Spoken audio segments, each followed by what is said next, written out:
একজন পুরুষের রোজগারের উপর পর্যায়ক্রমে কার হক বেশি, স্ত্রী সন্তানের নাকি মা বাবা ভাই বোনের? দেখুন, মা বাবার সাথে কারোর কোনো তুলনা চলে না হক আদায় করার ক্ষেত্রে। হক আদায় মানে শুধু টাকা পয়সা খরচ করা না। আল্লাহ এবং তার রাসূল সাল্লাল্লাহু আলাইহি সাল্লামের পর সর্বোচ্চ শ্রদ্ধা পাওয়ার হকদার, সর্বোচ্চ ভালোবাসার হকদার কে? মা এবং বাবা।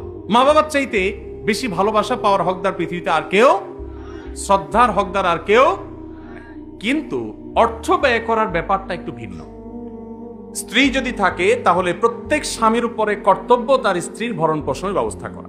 মা বাবার যদি টাকা পয়সার অভাব না থাকে, নিজেদের যা আছে সেটা দিয়ে তারা যদি চলতে পারেন, তাহলে শরীয়ত সন্তানের উপরে সন্তানের বাবা মার ভরণ পোষণ দেওয়াটাকে ফরজ করেনি। কথা কি বুঝতে পারছেন? কিন্তু মা বাবার প্রতি শ্রদ্ধা দেখানো, তাদের জন্য অর্থকড়ি নফল হিসাবেও খরচ করা, এটা আমৃত্যু, এমনকি মৃত্যুর পরেও করতে হবে, আজীবন করতে হবে, মৃত্যুর পরেও করতে হবে। স্ত্রীর সাথে তো যতদিন বৈবাহিক সম্পর্ক থাকে ততদিন, বৈবাহিক সম্পর্ক না থাকলে তখন আর তার ভরণ পোষণ আবশ্যক হবে না। অতএব এটা দেখে কেউ আবার এটা মনে করেন না যে ইসলাম কি মা বাবার উপর স্ত্রীকে অগ্রাধিকার দিয়েছে কিনা, মোটেই না।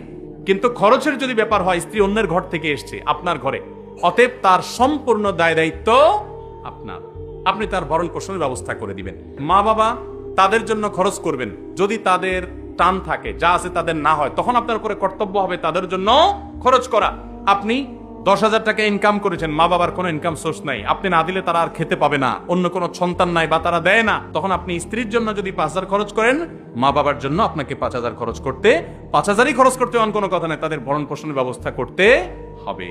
কথা কি বুঝতে পারছেন? তাহলে তাদের না থাকলে তখন আবশ্যক হবে, আর স্ত্রীর থাকুক আর না থাকুক, সর্বাবস্থায় স্ত্রীর ভরণ পোষণ স্বামীর উপরে কর্তব্য।